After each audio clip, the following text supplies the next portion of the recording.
Hello, everybody. Normally we, no background music this time, because last time I did a stream on YouTube that had any background music in it, YouTube yelled at me, and so screw that. It's been a while since we hung out. Actually, it's been a while since you folks have seen really any kind of like non-promotional content from us, which I am acutely conscious of. So I figured if we're going to do a live chat with the Arcadia authors at 11 a.m., I figured I'd come hang out with you folks, and we would just do a live Q&A in the meantime for like an hour. So let me let the folks on Twitch know.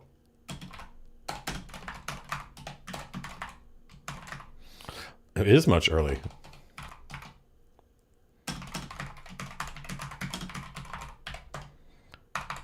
Actually, I have no idea. I have no idea how to link to this stream. Mr. Kid Game 95, I know how you feel. I feel like it's been forever since I saw you. Hello, deep jaguar, deep jaguar, meow. How do I link to my own stream? I don't know how to do that. Maybe some of the little mods in the live stream mod channel can send me a link to the whatever this is. I'm doing great, Ibex 11186.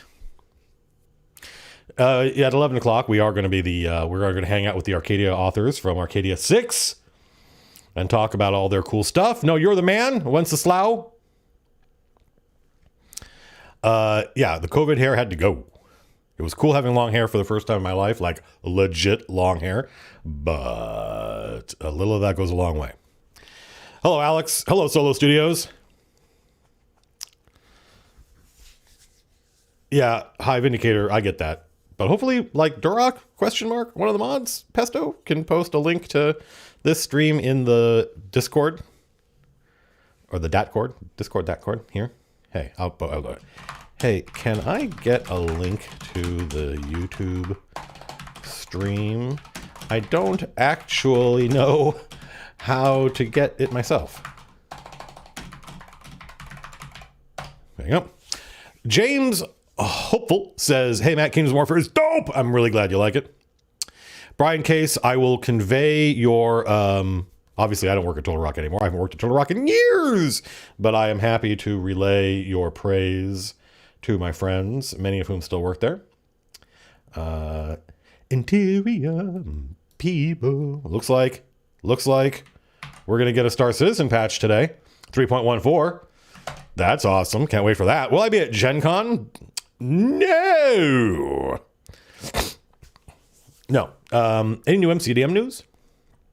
Well, I mean, we're working on lots of cool stuff. I woke up this morning to James having, I asked him to give us an outline for the Beastmaster, the new class from MCDM, the next custom class from MCDM, the Beastmaster. I think that's what it's going to be called, which will also be part of a PDF that includes rules for companions, aka pets. We might change the name to pets. I think that's a little bit more straightforward, but I don't know. I'm 50-50 on that. I'm gonna leave it to James. It's up to James. And so that was cool. Woke up to that outline. Hopefully we get that done this year. Lars Weigelty, traditional Elven greetings. No, I don't plan on going to Gen Con for a couple reasons. First, man, COVID, no way am I to want to. I mean, I'm back. Everybody at MCDM is vaccinated, so I don't think we're in an enormous amount of danger. But I'm happy to sit the first Gen Con post-COVID out. I went to Gen Con once in the 90s and got the typical, because obviously the way you get sick is like when I stopped working at Turtle Rock, I stopped getting sick on a regular basis, like yearly or whatever, because I was no longer hanging out with other adults who had kids, whose kids go to school and exchange their germs and then come home and give them to their parents who go to work and give them to me. That stopped happening. So imagine Gen Con, which is nothing but people from different parts of the country who have all different microbiomes exchanging their viral loads, so to speak. Sometimes in dark places. Let's go into a dark corner and exchange viral loads. And I came back, this was 97, 98, and I had got a cold. It wasn't a really bad cold, but I was super congested. Then I had to get into an airplane to go home, and the airplane goes up in the air, and the cabin pressurizes, and something bad happened, and my ears went with all the congestion in it. And then when we descended, it felt like someone was driving an ice pick through my skull. I was in so much pain. I thought I was going to pass out. Like, the cold didn't kill me. The congestion and the change of pressure did. And then I literally couldn't hear for like 2 months. Like, my boss at one point just sent me home. He's like, Matt, we can't communicate with you, so there's no point in you being here. So I'm not, that's just the normal con crud. I'm not super anxious to experience that again, and let's let all the people who want to go to Gen Con in 2021 go commingle and mix their stuff. And maybe we'll go next year after that's calmed down. But also, I come from a different tradition. I come from a tabletop tradition back in the 90s, working at Last Unicorn Games, where you went to the convention, you went to Gen Con every year. You looked forward to it. It was a fun way to network with other developers, and also just see all the cool, dope stuff that's being released. Because it used to be Gen Con was the convention that everybody released their new shit at. So it was cool to go to. But all the people that work with me, I mean, with the obvious exception of James, all the people that work with me they come from video games, with the exception of Grace, and they don't wot of Gen Con. They don't have that tradition. I think that now that MCDM is bigger and modestly more successful, we could probably plan to go to Gen Con and pay people pay people to run the booth for us, so that we aren't there, 10 hours a day or whatever. But that is pretty grueling. And if we're good, and we can have shifts of people, so no one person's there for too long, and that would make it more appealing to my coworkers, my employees. But there's not a great hue and cry for that stuff internally. What did I miss chat-wise? Somebody said, oh, here we go. Wenceslao Guerrera, thank you for the 4,000 kopecks. No, not COP. Chinese. No, I started writing my first homebrew because of you. You're welcome. Thank you. Well, thank you for the 4,000 kopecks. Joe Auerbach, thank you for the $25. Thank you for your support. I mean, I think it's probably more likely. Prudence K says, I wish you were my dad, Mr. Colville. I also wish I was my dad. We're on the same page there. Yeah, I think it's more likely, Dave Rosser, that we would go to Gary Con or Gamehole Con, or how do you get such a nice beard? I mean, it's not that nice. It needs all the hair right now needs some coloring. Oh, that's awesome, Simo. Simo says, yesterday was the first session where my players fought against the Court of All Flesh and had a blast. That's awesome. Yeah, people seem to really like that stuff. Hello, Alex Kaczynski. What should I major in college if I want to be a DM? Yeah, I don't know. I can't. I mean, I don't know. That's a good question. That's a good question. Composition, journalism is really good. Journalism teaches you how to express yourself in print very efficiently. It teaches you to pare everything down to just what you need to say. And once you learn that, you have a lot of power. I don't know. It's a good question. I don't know what classes I took in college. When I went to college, I basically took every class that school offered until they kicked me out. I'm doing great, Bad Matt. So I don't really know what I would recommend. Mythology, stuff like that is useful. I'll tell you that as a writer, especially as a writer who would go on to work on science fiction stuff, all the classes I took in the physical sciences were enormously useful and still continue to pay off today. I spent an entire weekend last weekend just listening to lectures on, the hierarchy problem and stuff like that, and getting caught up on what I had missed. So I don't know. What do you major in college if you want to be a dungeon master? It depends on it depends on how you want to be a DM. I DM, it's funny because I often think that like, well, I don't want to get into that. I think that I think I often DM like an actor, right? I don't like writing down what all the NPCs are going to say ahead of time. I want it to be spontaneous. I want it to be like the method, right? I want it to be, I know who these characters are so that I can improvise what they say on the spot. And that's in principle, that's really important to me. But having watched other DMs, very popular DMs, more popular than me, online, on streams, on Twitch, who do write little speeches for their characters, I see the power of that. And I go, oh, actually, maybe I should experiment with other stuff.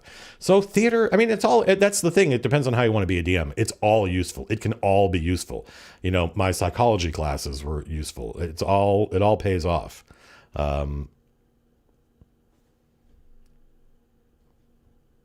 How do I feel about using music in a session? One of the things I don't like about streaming our games, streaming the Chain of Acheron, is that I can't play the music I normally play because it's all copyrighted and we'll get yelled at. But I always have music playing when I'm running, and I curate a playlist of usually movie music, but it's all movie music that none of my players have ever heard before. I try to stay away from any music that they would recognize because that takes them out of this is my world and our experience and it's real, right? So I use like soundtracks that I love. They're not obscure if you're my age, but they're obscure if you're a millennial, which is most of my friends. So I use like the soundtrack to Krull is great, or Dragon Slayer is great, or even stuff like Tears of the Sun, which is not a fantasy movie in any stretch of the imagination, but the music's awesome, or old Tangerine Dream stuff. Anthropology says hardly paranormal, which sociology. So here's some good answers, but again, it depends on how you're going to be a DM. My sociology class in college had a massive impact on me, but I also studied a lot of history. I studied a lot of politics. My political science teacher and history teachers in college had a big impact on me, and I still find myself trying to live the life that one dude was espousing, even though he wasn't a philosophy professor. So yeah, it depends on how you want to be a DM. History is incredibly useful for us as dungeon masters. Sociology is incredibly useful for us as dungeon masters. Any advice for running a pre-published campaign setting?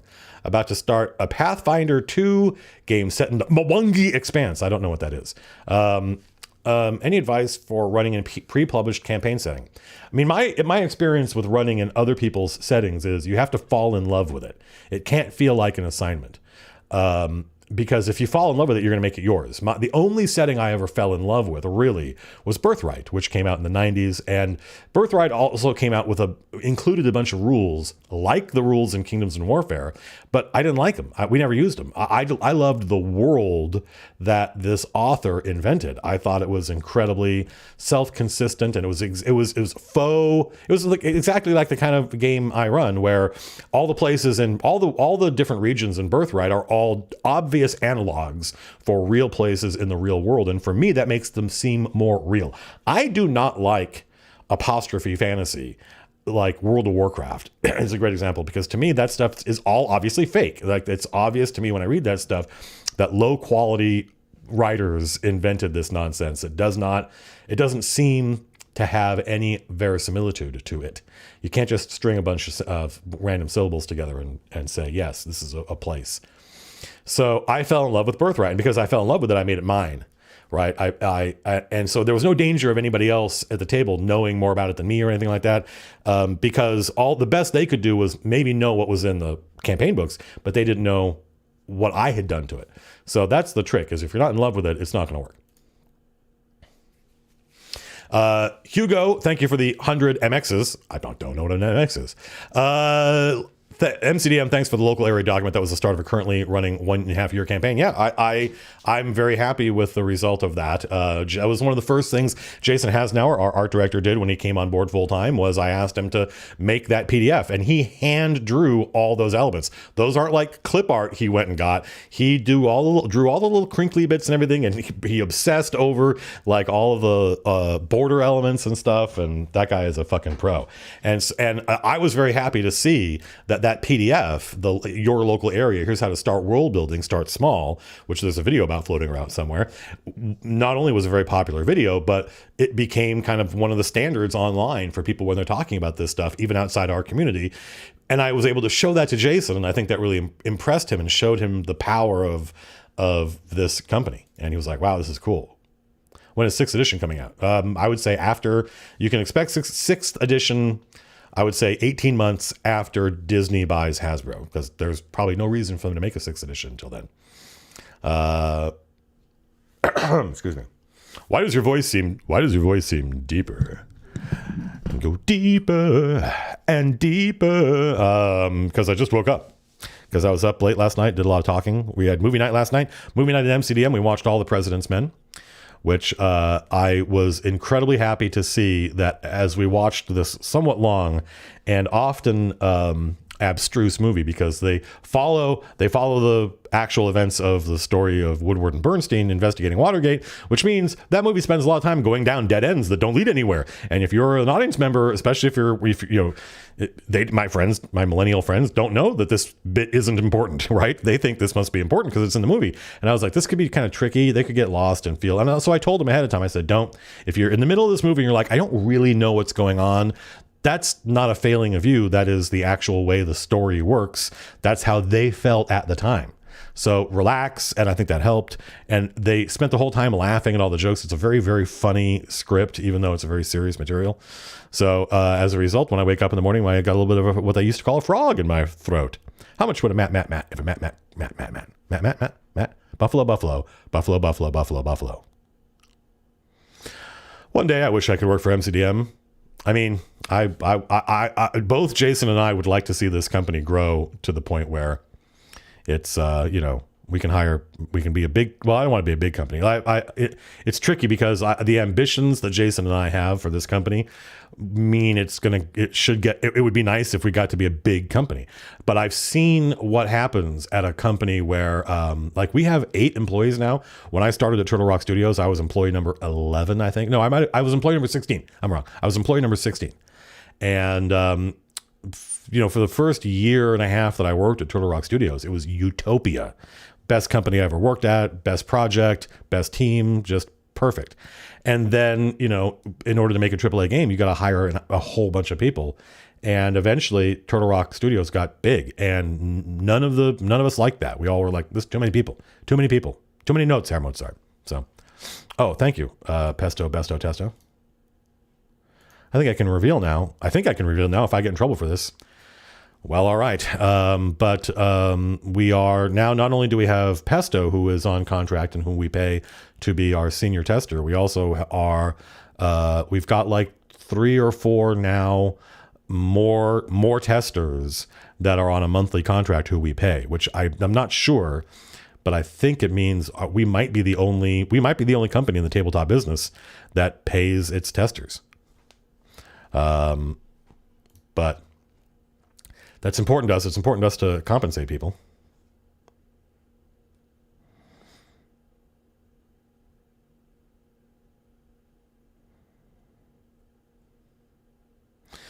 John actually started DMing a long campaign last night. Wait, you started DMing if you start last night, you don't know if it's going to be a long campaign. Wish me luck. Good luck. Good luck. Thank you for the $5. The Idiot Game Master. Any advice for running in a pre-published campaign setting? I answered that. Mitchell Freeman. Bobby from MCDM is totally the best. Bobby is not only one of our mods, but also somebody Anna knew at Ready at Dawn, I think. And so that was awesome that we were able to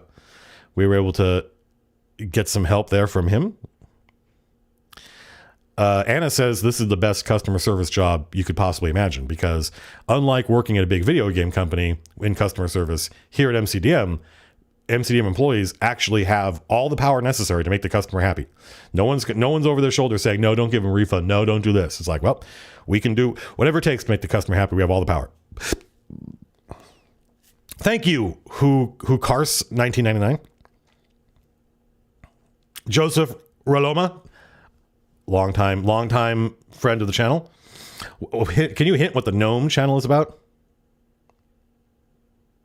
Oh yeah, the 4 testers who have signed on to get money. The 4 testers we're going to start paying are these. Keep in mind, these are just contract. It's not a lot of money. It's not a lot of money. Hopefully over time, think that'll change. Just anything helps. Any little bit will help. Was my experience when I was a volunteer tester. That's how I got started in the business. Von Ruski, Dig, Sansan, and Guardian Reborn. And these are folks who are huge assets to us when it comes to interfacing with the community, not just testing. Can you hint what the GNOME video is about? We've only been going for 20 minutes. I think we could talk about the Noam Chomsky video. It's not called the Noam Chomsky video. This is a preview of the next running the game video. I actually have a couple of scripts already written that we haven't recorded. I finished a running the game video last week, but it's really short. It's only going to be like 6 minutes long. But I was like, well, that's how long it needs to be. I mean, I've never made a video longer or shorter for any reason other than this is how long I think it needs to be. And I think you know that. I don't think I've ever had a comment accusing me of making a video long for the algorithm or anything like that.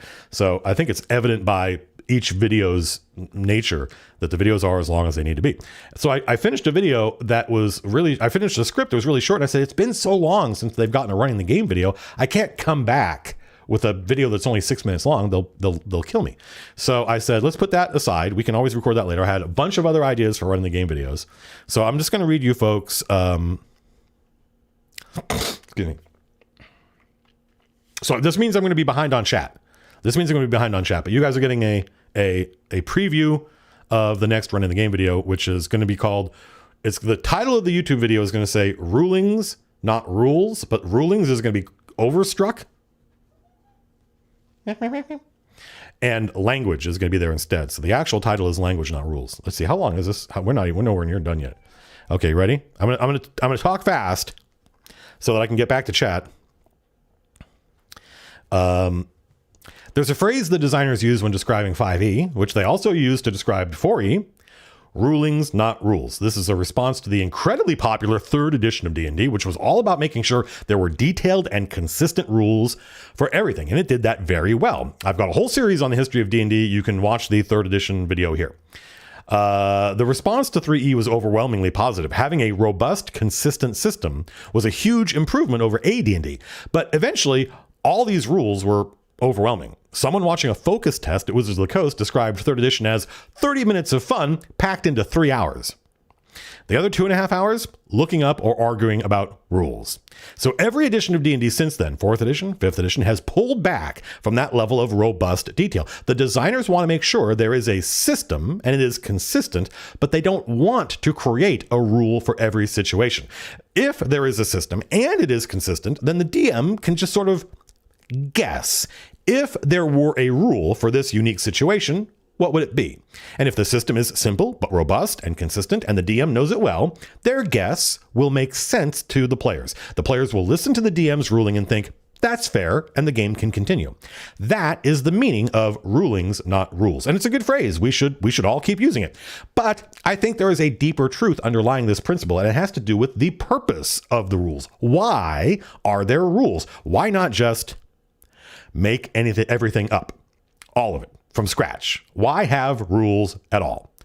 I think the answer is the rules of the game, whatever RPG you're playing, this isn't unique to D&D, give us a language with which to communicate, and it is that language that is important. And if I'm right, then that's why people get so frisky about the rules.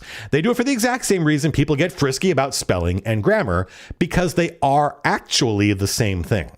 Now, what I'm going to say is going to upset some people, but there has never been a time in any civilization when all educated people agreed on the rules of spelling and grammar.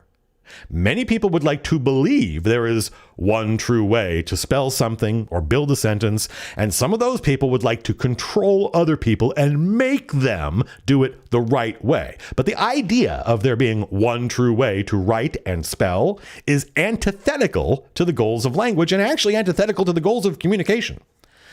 There was a really interesting thread on Reddit last week talking about how beavers have an instinct to make dams. If they hear running water, even if it's just a recording, even if it's a recording playing from bare stone where there is no water, they will go and get mud and pack it on top of the sound of running water. No one teaches them how to do this. They are born with this knowledge. The question was, are humans born with any tool-using instincts? Well, the answer is yes, but it's not obvious. The tool we are born knowing how to use is language. Not any specific language. The way we flap our meat to make sounds that we call words is mostly arbitrary, but our brains are hardwired with the rules of grammar. It's just that there are a lot of rules. Actually, excuse me. I think I still got a lot of, well, no, we're almost done. For a long time, folks assumed that humans were born without any instinct for language, that you could take a sufficiently tiny human and teach them any arbitrary rules for language. You could invent a language without verbs and teach a child that language, and they would grow up knowing that language. That model is called the tabula rasa model, Latin for blank slate. Folks, until quite recently, thought you could teach a child any arbitrary language, and that would be their native tongue. But in the 1950s, Noam Chomsky proved that is not true. There are actually specific rules for grammar built into our brain. Children do not learn the rules of grammar and syntax from their parents. They only learn which of the rules they already know are the rules for this language their parents speak. Tiny humans experiment with language all the time, and they are corrected by their parents. But every mistake a child makes is correct in some language. And there are perfectly logical mistakes that no child will ever make, because even though it might make sense on paper, that's not how the rules of grammar we are born knowing work. When you go to school, your English teachers might think they are teaching you English, but you arrive at school already knowing English. What your teachers are teaching you is a very specific formal mode of English, the one you're expected to use in like term papers and stuff. And there's nothing wrong with that. It is very useful to have a formal academic mode for communication, just like movie scripts are all written in the same format so the reader can focus on what is written rather than be distracted by the author's idiosyncratic formatting. The problem arises when people, and both teachers and normal people, think that the formal mode they've learned, that's not a finished sentence. The problem arises when teachers and both teachers and normal people make this mistake. Live composition of a running the game script. Think that this formal mode they've learned is somehow the correct way to speak or write. No, there is no correct way. Whatever idiom upsets you, lesser versus fewer, finna instead of fixing to, is correct in some mode, just not the formal one you were taught in school. When I was a kid, I was taught that ain't isn't a word. And if you challenged your teacher on this, all they could do was say, look it up. It's not in the dictionary. This reveals a deep ignorance of what dictionaries are about. A dictionary is not an instruction book teaching you how to use language. It is a catalog of how people are using language. Every word in the dictionary was once wildly heterodox until it became common and then normal, and now ain't is in the dictionary. What does this have to do with D&D? Well, probably some of you have gotten a little ahead of the script. And yes, some of this is indulgent on my part because I think language and linguistics is interesting, but it is relevant to D&D. The principles of language and syntax and grammar are absolutely relevant to RPGs because I propose the rules of an RPG are a language. Allow me to regale you with an example. In the 4th edition game I've been streaming on Twitch, Anna wanted her high elf fighter to run and jump onto the back of a griffin that was 50 feet in the air. That's what she wanted to do. The question was, did she have enough movement to do it? Well, she could run and gain more movement. She could run twice and gain more movement. She could phase step, and she had an action point. And then there's a bit missing because I know what to write there. And it's me saying, but with all those tools, she and I were able to come up with, I said, I think you could get on the back of the griffin if you do this, that, and the other thing. And she goes, that makes sense to me. And we went with it. Folks in chat said, well, that's not how it works, but rule of cool, which I think misses the point. The rule of cool says don't let the rules stop players from doing awesome stuff. The implication is you know what the rule is, but you create an exception to allow the player to do something amazing. But I didn't know what the rule was. I didn't let Anna jump onto the griffin because I thought it was cool. I let her do it because I was pretty sure she could. And in fact, I inadvertently penalized her. I said she could do it if she used her action point, but after the game, I read some rules and I realized she didn't need to use her action point. Her knowledge and my knowledge were imperfect. Let me rephrase that. Her knowledge of the rules and my knowledge of the rules were imperfect, but that is not a problem because the goal is for us to communicate. And that's as far as I've gotten. This is probably only about half as long as it gets. I'm trying to break people. There's a persistent myth online that Matt Colville doesn't care about the rules. That's not true. I think the rules are important. Oh, hey, look at Sly Flourish. We'll be talking to Sly Flourish later today. So that's the first draft of the script, not this strip. Is there a limit on the complexity? Asks Legend of ZL that you should go into a TTRPG. Is there a limit on the complexity? Well, that depends on what kind of game you're trying to make. Should I try to keep it simple? I don't know. Depends on the game you're trying to make. What kind of game do you believe in? This is classic running games, says Ricardo Canciello. Thank you. Excuse me. This is hella interesting. Well, I'm glad you think so. But it's my goal with this script that we can get people speaking more robustly about what is the goal of the rules. What does it mean to know the rules? What is the goal of knowing the rules? Because there are a lot of people online very, very wrongly, I think, in a very reductionist way, who they want to be the equivalent of like grammar Nazis, but for rules. And that is not helpful. That's counterproductive. That does not make a good dungeon master, I don't think. I did not know that, Pesto. Excuse me. No questions, just saying thanks. Thank you, Garrett on the road. Thank you for the $5. I also can't wait for you to implement Kingdoms of Warfare. Kingdoms of Warfare seems like it's a big hit. That makes me happy. Philip von Ruyen gives us 140 czars. I don't know what that is. Excuse me. Here to confuse Matt with more foreign currency. Thank you. I think people are throwing money sometimes just because they want to see my reaction. Czar is South African rands. I was guessing that czar might be, I don't know why I thought it might be South African. Is there a feasible route to becoming a game designer from a software engineer? Yeah, actually, it's really easy. Go get a job as a programmer on a video game company and move laterally into design. I had a good friend of mine, one of the best designers I've ever worked with, my friend Wallace, who started off as a programmer at Pandemic Studios. He worked on Battlefront, I think, and he laterally transmitted himself over into design. And I say he took a pay cut. He didn't. I think his pay froze for a while because designers make less than programmers because of supply and demand. But he did that. A lot of programmers move into design because they are tired of being victims of the designers, and they want to have control. They want to have control over the game. They want to be the ones deciding what the game's about. It's a lot easier to get into design through code than it is just qua design. There's somebody in this chat who's a spammer. Their name is Spam, not literally spam, baked beans and spam. Did I miss anything in the stuff of the whatnot? Okay, I guess not. So hi, hello. Have I seen the new trailer for Dune? Yeah, I was pretty impressed with it actually. I thought it was actually, I got a little bit emotional watching it. It's interesting to me that there's literally in the new trailer, the teaser trailer, this isn't true of, but in the new trailer, there is literally no dialogue from the book in there. And I thought I detected some interesting stuff. Like, I wonder if the reason they cast a quite well-known up-and-coming actor, what's his name from Thing? Not the tree and not the raccoon, the other guy.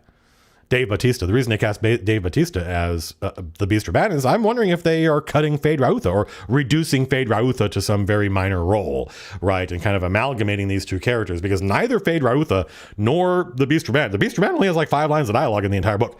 And Fade gets a really cool chapter, section all to himself. The bit where he kills a slave in the gladiator pits. But apart from that, he doesn't have a lot of dialogue.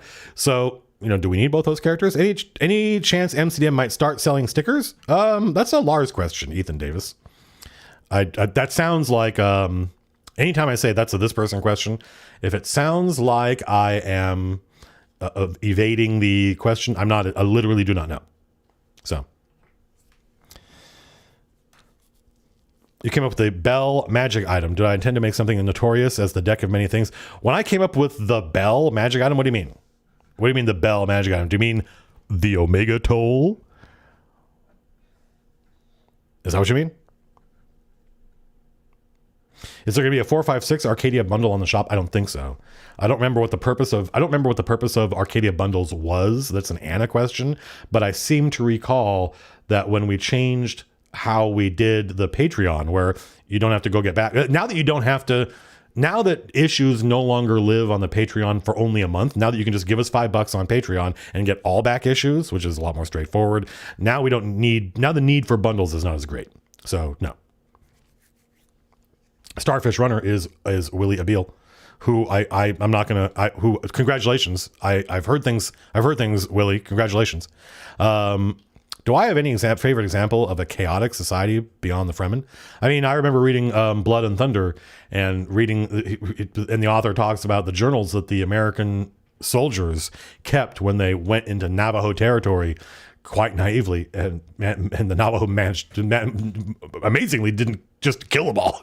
Like, who are these guys? What are they? These guys got some balls coming up doing this expedition into our territory. They're either suicidal or it was really great writing. And the journals these soldiers, these 19th century soldiers kept, literacy in America peaked in like the 1700s or something. So all these soldiers could write and write quite well. And they wrote about the Navajo culture that they experienced. And they talked about how we think we live in a democracy. We don't. This is amazing to read. He's like, we think we live in a democracy. We don't. This is a pure democracy. Whenever they're trying to figure something out, everybody who cares about it gets together and they talk about it. And if you don't care, you just wait to find out what the tribe thinks. And it's the strongest person in the tribe rules, and where did Frank Herbert get all this stuff? He didn't make it all up. And he's describing what is essentially a chaotic culture. They would have, and they did. They view the civilized world as being a kind of insanity, right? You're saying that person is your leader just because a piece of paper says so, but that person's an idiot. Are you sure that's the best way to run your society? Pieces of paper and stuff like that tell you who's in charge instead of it's obvious who's in charge because that guy's the best leader. He beat the previous best leader.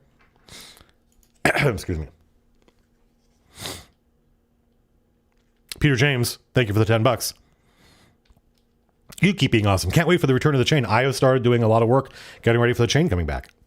I don't think it's going to happen this month, but we're getting close. Excuse me. Do I recommend DMs to read any essential fantasy literature? Absolutely not. I find that idea very toxic. No, it's not. Life isn't a series of assignments. I don't believe in essential anything. We do a movie night every week at MCDM, and it's completely idiosyncratic what we watch. There are classics in there, but there are also some quite obscure movies. I don't believe in that kind of life as a series of assignments. You have to do this. No one told me what I had to read in order to become a DM. And D&D existed for years before there was a Dungeon Master guide, before there was a DM's guide. It's important to finish that sentence, right? Like the Player's Handbook, the Monster Manual comes out in 1970 something, and then a year later the Player's Handbook comes out, and then a year later the DM's Guide comes out, right? So I don't believe in that kind of essential reading nonsense. You read the stuff that strikes your interest. Read the stuff that follow your bliss. Read the stuff that leads you down unique paths that you never would have read if you just read stuff that people recommended. And then that's going to be the stuff that informs who you are. And then that's going to be the stuff that informs what kind of dungeon master you are. Tic Tac threw us 20 R's and said, wanted to thank the mods and playtesters in this community. Listen, we have the best community online, period. Best comment section on YouTube, best. Discord, best. It's our subreddit, amazing. And that's largely because of the incredible work our mods do. Also, yeah, Alpha Stream, of course, Alpha Stream. Also, thank you. I'm a big fan of your work, Alpha Stream. You made the best adventure ever.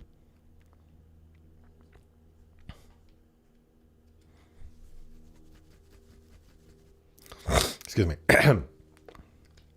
Thank you very much, Caleb Dottie. Any progress on the novel series? I've been writing some fighter. I've been getting back to that. Except for Arcadia, are there any plans to make MCDM more versatile and less of Matt Colville, the company? I mean, those plans were enacted in 2020, and they are in full bloom right now. Like now that we have James working with us, I am no longer the guy that writes everything. And I want to get more away from that. We want to hire more designers. I'm a blocker on a bunch of stuff. writing and design and review wise, and that's bad. So that means we need to hire more people. Unfortunately, like now is not a great time to hire people. Maybe early next year. New World Center says Priest was such a fucking banger. Thank you very much. Makes me happy. Running a long-term campaign on the 23rd session. That's pretty decent. I'm not sure. I would say 23 is long, but I mean, it's almost as long as the chain's been so far. I feel it's fairly slow pace. PCs have a hard time deciding what to do and getting to do with it. Any tips picking up the pace in the game? Oh, I don't know your players. I don't know your table. Thank you for the 70s Rs. I can't audit your game. But there's nothing stopping you, the dungeon master, from moving things along. I do it all the time. I do it too often. It's one of my failings as a dungeon master, is I often don't let things soak, because I often get like, you know, a little bit, I get anxious. I'm not going to describe why, because it can get personal. But I sometimes have negative reactions to how grabastic my players can be, and that's bad. The whole point is letting them have fun and be grabastic. So I often, if you watch the Chain of Acheron, I often fail to let moments soak, and I want to keep moving. I want to keep moving. There's nothing stopping you from moving things forward. Thank you, Peter James. Since you're not doing campaign diaries, we're going to do campaign. I think the campaign diaries are coming back. Have I ever dabbled with time travel in a game? No, although I've often, good question, Jacob. I've often given my players the tools, if they want to travel through time. It's just that none of them have ever done it.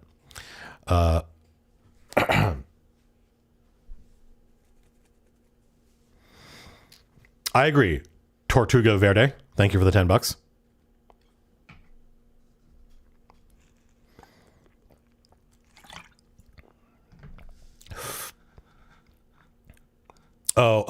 Des did a super chat and I didn't see it. Is it in here somewhere? Well, not only did I not see it, neither did the mods, it looks like. So just ask it again, Des, and we'll see if we can't get it picked up. Without PayPal, is there a way to buy the book with PayPal? No, you can. I think we accept a lot of different payments now. We accept like Amazon Pay. There's a bunch of different stuff. The problem with PayPal is I think most people who buy our stuff with PayPal, they expect us to get that money, right? Like if you buy a $40 book from MCDM with PayPal, I think you as the user expect that $40 to end up at MCDM. PayPal does not agree. PayPal is like, no, we're not going to give you that money. So that's why we don't use PayPal.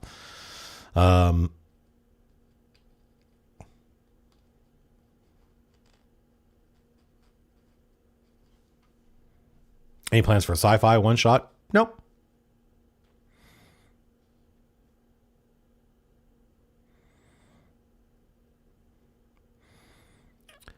Justice Adair for $5 says, what do I wish I could put in Arcadia, but I can't? Nothing. Arcadia happens without me, which makes me very happy. I am just as surprised by, well, that's not exactly true. I do get to see previews of articles and stuff, and I can the development of Arcadia happens, at my company. So I'm often seeing art for it all the time. So I know what's in Arcadia, but apart from that, I just get previews of stuff earlier than you folks do. I can't seem to form an emotional connection with music. Well, okay. Do I have any thoughts on meeting players' needs? Do players need music? Just put some background noise on. We played D&D for years without music. You don't need music to play D&D. I hope no one has told you that you need background music to play D&D, because that is not true. St. Baylor, thank you for the $5. Thank you for inspiring me, St. Baylor. Your being here is inspiring. MCDM stuff is the best I've ever used in a game. Thank you very much. It's very flattering. No State Azure today. No Kale Reader, because when I put music, YouTube gets very frisky when I put music on in the background. Like all these people give it a super chats. I think they expect that money to end up at MCDM. But if we play music in the background, YouTube disagrees. So, ixnay on the Uzukmie.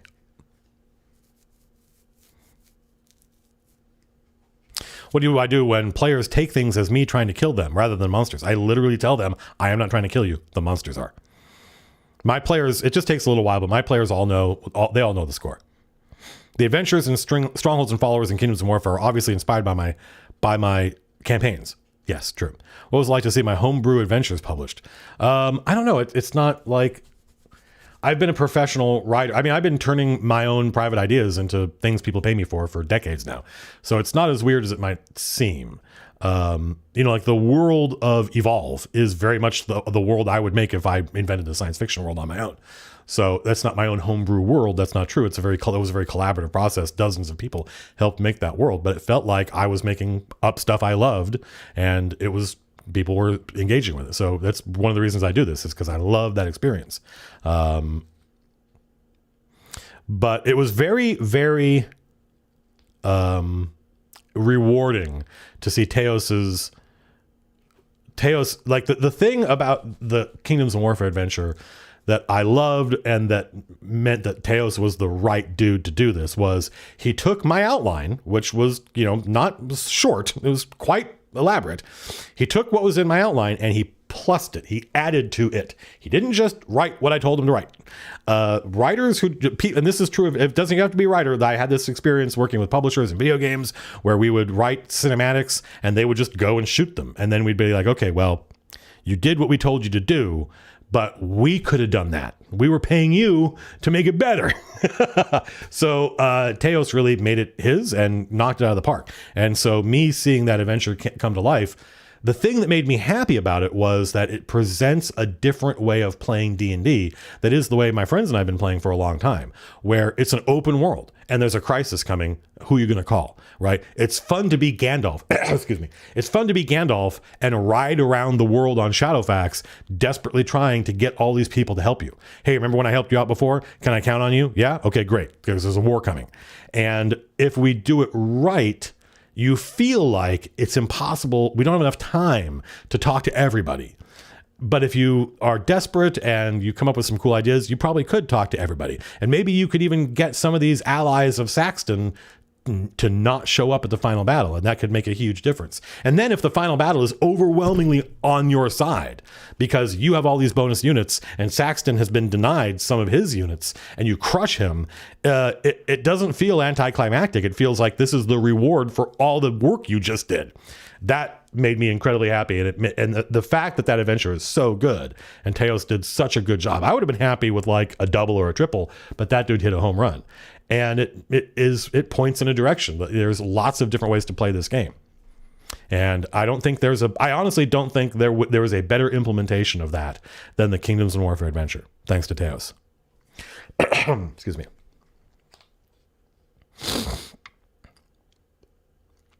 How do I keep myself from getting my previous campaign setting syndrome? Asks Jason Miller. If someone was dead set on being a gnome in my setting, would I let them? Yeah, sure. The game is for the players. It's not for me. If all I cared about was my nonsense, I would go write another novel. The game is for the players. So there weren't tieflings in my world until somebody played one, because I thought tieflings were dumb. I don't think that anymore, by the way. I think tieflings are cool. But that happens a lot. When a player wants to play something and I say, what I might do is I might say, meet me halfway. Play a gnome, but, right? As long as you're playing a gnome. But keep in mind that I am different, I think, than most players. I think most players, they view the different ancestries as just an excuse to get different mechanical bonuses. And I hate that. I think if you're playing an elf, if I can't tell that you're playing an elf from the way your character role plays and reacts to stuff, if a human could have done all those things, then you're just playing a human. That's why my friend Jim's elves, when he plays them, which he plays them like gray aliens, right? Like completely inscrutable. You have no idea what these people are thinking or what motivates them. I love that, right? That to me, these ancestries should be alien because they are. They are not just different flavors of human. So when somebody comes to me and says, I want to play a gnome in your game, what they mean is, I want to play a short, goofy human. Man, you can play a short, goofy human in any game. If you want to play a gnome, play a gnome. 10 minutes. All right. So is it 10 minutes or is it? I got to go because we got a live stream at 11 a.m. In 10 minutes, I will return. I came and hung out with you folks on purpose because I realized it's been a while since we've seen any, what I would call like non-promotional content on this channel. I've got a couple of running the game scripts cooking. Hopefully you'll get a new running the game video next week. We did a preview of the script earlier in this video if you just joined us and you missed it. So if you want to go back and watch the video on demand, you can see where it's going. I got an entire script already written and finished, but it's just too short to be the next one after a long break. So we're going to get a lot more running the game videos in the future, I think. Got a lot of ideas for scripts. We're going to get an MCDM update video. So all y'all who don't follow us on Twitch and don't know what's going on here, what are we working on, we'll get an update on that. And so everyone go get some coffee, go get a cheese Danish. And at 11 a.m., we will return with several high profile guests who contributed to Arcadia 6. And if I didn't get to your super chat, I apologize, but we will be back. Did I miss anything else? How do I feel about wanting a competitive standalone version of World for Colin Carter? I think it's a good idea. And I have ideas for how to do it. What's the best way to get past DM writer's block? Go watch someone else on Twitch streaming D&D. After 10 minutes, you will want to run D&D again. So you folks have a great break, short break, 10 minutes, rest up. And when we come back, we will talk about Arcadia 6.